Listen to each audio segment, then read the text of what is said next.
In today's gospel reading, Jesus holds up a tiny mustard seed.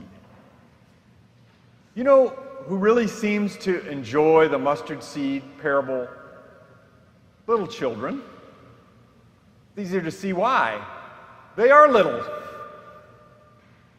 If you're a child, you kind of feel small and insignificant. You're walking around and everyone is taller than you. It's the bigger people that make all the decisions.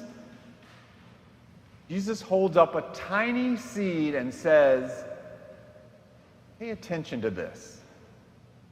See what is possible. What else is tiny and might be overlooked? Well, that first group of disciples around Jesus wasn't very many people. Sure, he could get crowds at times, but the crowds were pretty fickle. That really core, dedicated people around him was a very small number. And that number got even fewer when things got dicey. How many of his followers were there at his side when he was hanging on the cross? Not many. How can such a small number of people accomplish anything? What else is tiny? Well, this group gathered here this morning. That's not an insult. This is not Easter morning when we have our big crowds. This is summer. I get it. There are not as many of us. This is a big building. Even to sing in this big building, we're so spread out. There's so few of us.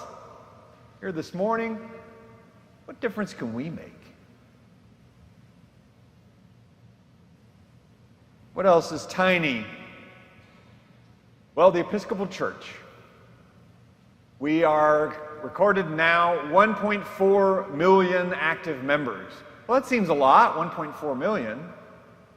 Well, the United States, our population is 330 million people. So when you do the math, that's 0.4% of the population. A little over 0.4%. Not 1% people, 0.4% of the population of the United States. Maybe we can remember when the Episcopal Church seemed big and influential, right? We were the church of presidents and Supreme Court justices. You know, we had to face, when you look around, we're a pretty tiny denomination. What kind of difference can we make? I like this story about William Wilberforce. That name rings a bell at all. He lived in England in the early 1800s, and he was a politician who tried to make a difference in his society, and he did it because of his Anglican Christian faith. And he did make a difference. He brought all kinds of prison reform. He was one of the lead advocates to protect the mistreatment of animals when that was not popular at all. And he's most known, William Wilberforce, for how he fought valiantly to end slavery, abolition of slavery in England. That was his passion in life, and he helped make that happen. Well, the story goes that when William Wilberforce was young, he was the only person in his confirmation class. He was the only one to step forward in his church at that time. Well, the clergy could have said, oh, it's just one kid, you know. We're not going to have a class for him. We're not going to bother the bishop. It's just one person. That one person, that tiny number with his faith made such a difference in the world around him. So we try to get to the point of this parable of Jesus. And let's be clear, for a parable, there's not just one point. Parables are meant to inspire us, challenge us, help us try to imagine and see with new eyes. So Jesus tells a story of a tiny mustard seed, right? Agrarian people, they knew this tiny mustard seed, and then when you bury it in the ground, it doesn't stay that way. In the ground, it germinates and begins to grow and sprouts out of the ground. We don't know how. It's just kind of amazing. It does, though. It sprouts and it grows. And from this tiny mustard seed, a bigger plant and this big, giant bush grows up. And the bush becomes so big that birds can nest in the shade. That's how fruitful it can become. Jesus says God's kingdom is like that. So let me tell you about a postcard project that our church did several years back. We decided we were going to send out 5,000 postcards to our neighbors around here in Baltimore City. And inviting them was a kind of a risk. You know, it cost something to do this, and we geared up. We got the hosts ready. We had all kinds of welcome for that Sunday. Who was going to arrive? We sent out 5,000 postcards. On that Sunday after the postcards, one family arrived. One family. What a tiny response. You could even call it a failure. Well, that one family was Garth and Kate Brantley. And we ended up baptizing their kids, Maggie and Jonathan and Tommy. And our church's life has been so enriched by that family over the years. And I have seen how this congregation has touched their lives too. From a tiny response, a small seed, something wonderful grew. Great social justice movements so often start small. You know, you think back to Rosa Parks, one African American woman who refused to sit in the back of the bus, and it actually sparked an entire civil rights movement.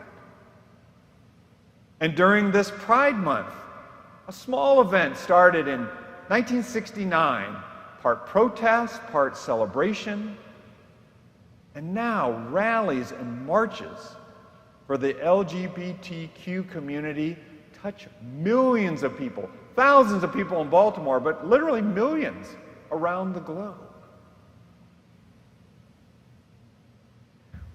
I get it, when things start small, they don't look like much to any of us, right?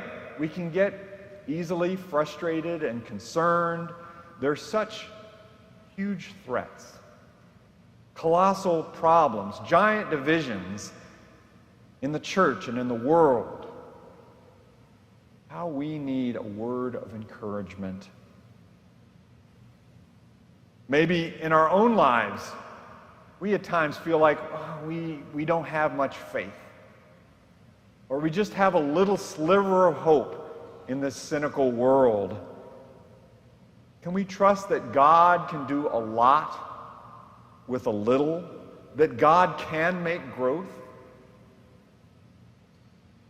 You might think, it doesn't seem like much to do just that little act of kindness, or that small word of encouragement, or those few dollars of donation. What difference does that make? Especially when our actions are small, you might wonder. Jesus tells a parable of a tiny mustard seed. It wasn't big, it was tiny. He lets us know that unseen growth and development can come in our hearts, in our communities. You got to get ready to start small and to be surprised by the outcome. We don't know how it's all going to play out.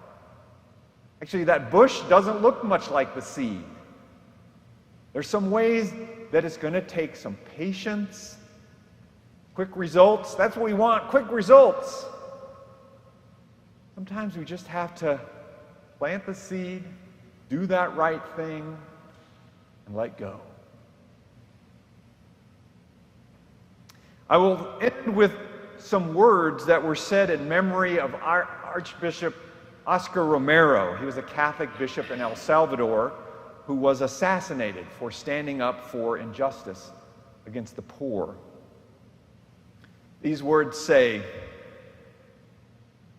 "We accomplish in our lifetime only a tiny fraction of the magnificent enterprise that is God's work.